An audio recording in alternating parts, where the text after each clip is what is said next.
Check this out.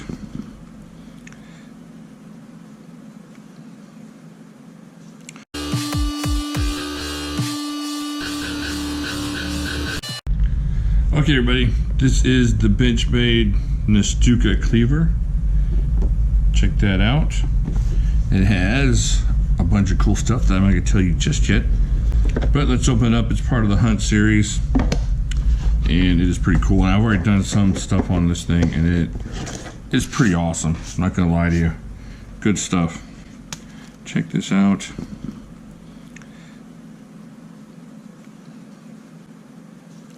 Okay, so on this, it's going to be kind of weird here with the blade shape and stuff. Let's see what we got here.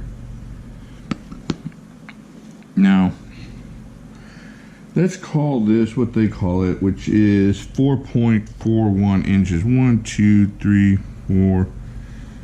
I don't know how they're doing that with 4.41. It says 4.41. I don't know how that's being measured. Maybe that way. What do you think?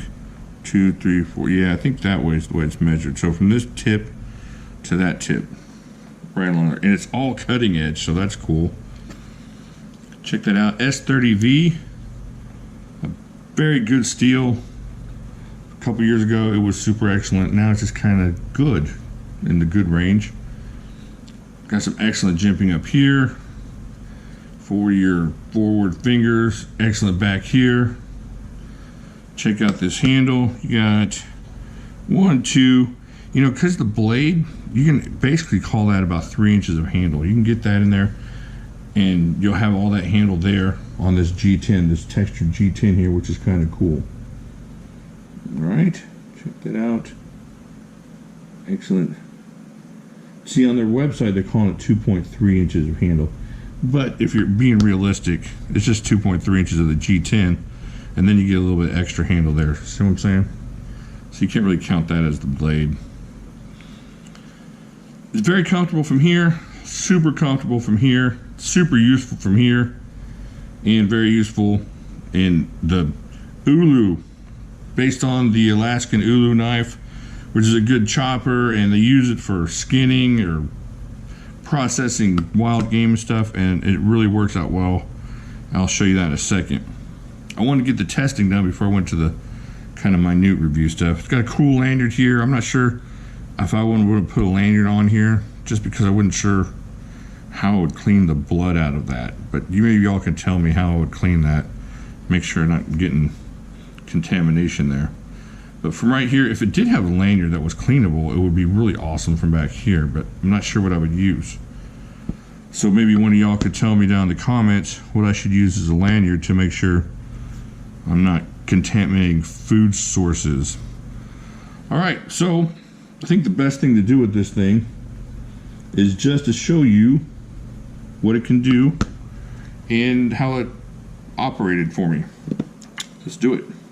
Okay, I'm gonna try this Benchmade Nestucca and see how it cuts into meat, and then we'll see how it cuts into other things later. So I'm making some chili. I just want to make sure this meat is a little bit smaller. I bought the stew meat. I kind of cheated. So we're gonna get some. See, now if you took this on a camping trip, you ran across the wildebeest, had to make some wildebeest chili, you're in there cutting into the giblets and whatever. I don't know if wildebeest have giblets. You do. You're a wildebeest hunter. Okay, so look at this. It's cutting right through this thing. This is different. It's not the same thing as your regular chef knife or butcher knife or whatever you might use, and it's kind of like that one we did the other day. Ooh, I was told not to scrape with my blade, so I'm not going to do that. So look, it's cutting, gives you some good control. Not as much control as that Boker did, but still, it's different and it's kind of fun to use. And definitely, if you had it out in the woods, you'd be able to get in there, do a little meal prep, and we'll see what else it can do. And it's fun. It's different, and you get to choke up on it, kind of like that Boker.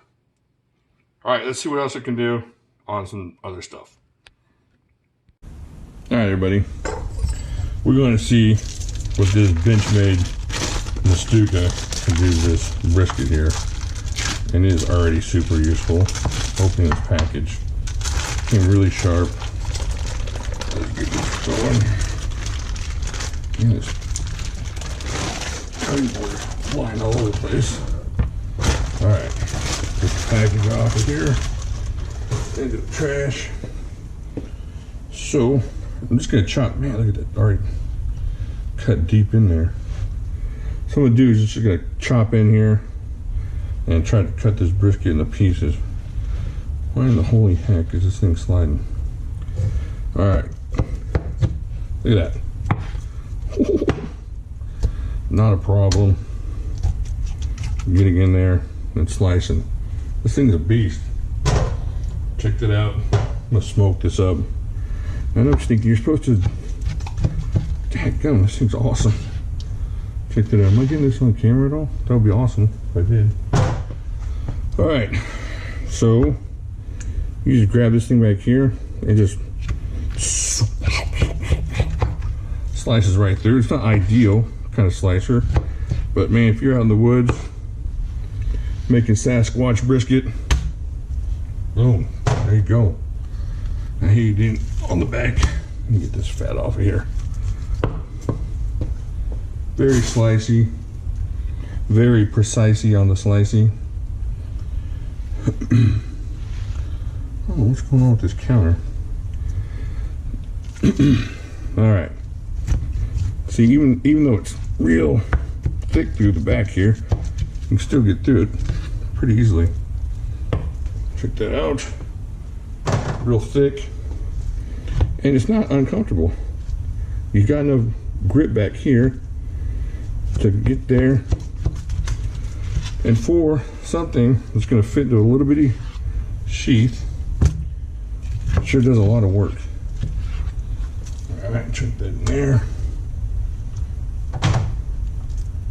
Once again, not an entirely orthodox way of cooking brisket, but we're just going to make tacos and chopped beef sandwiches out of it. So what I like to do is get as much rub on as many surfaces as possible, so you chop it up, all that flavor is mixed up in there.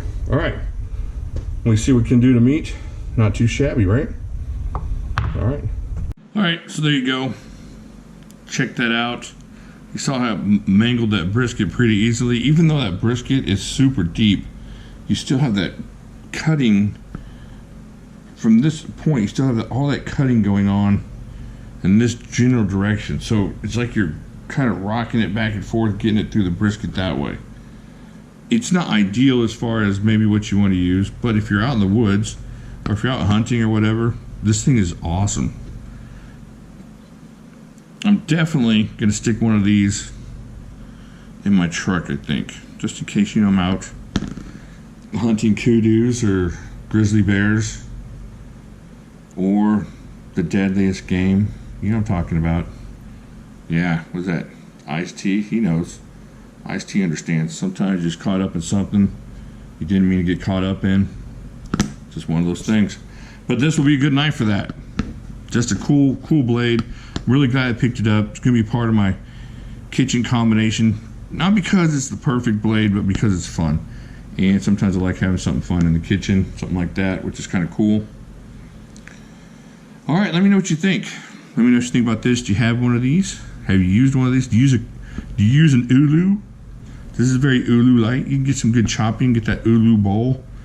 Do a little herb chopping. I really like it. I'm glad I picked it up. And the one thing I do have an issue with is the sheath. Man, I keep mangling the sheath trying to get this knife back in. I don't know how you could fix that. But you put the knife in, it kind of just catches really easily on this thing. So, but I don't think it's going to affect anything. I'm not going to cut through the outside leather, but that is one hang up. But that's about it. For what the price is on this, it's a good, fun, useful, excellent knife. Which is pretty much all you're looking for in a blade, right? Something useful, something fun, something different. All right, let me know what you think. And I will talk to you later.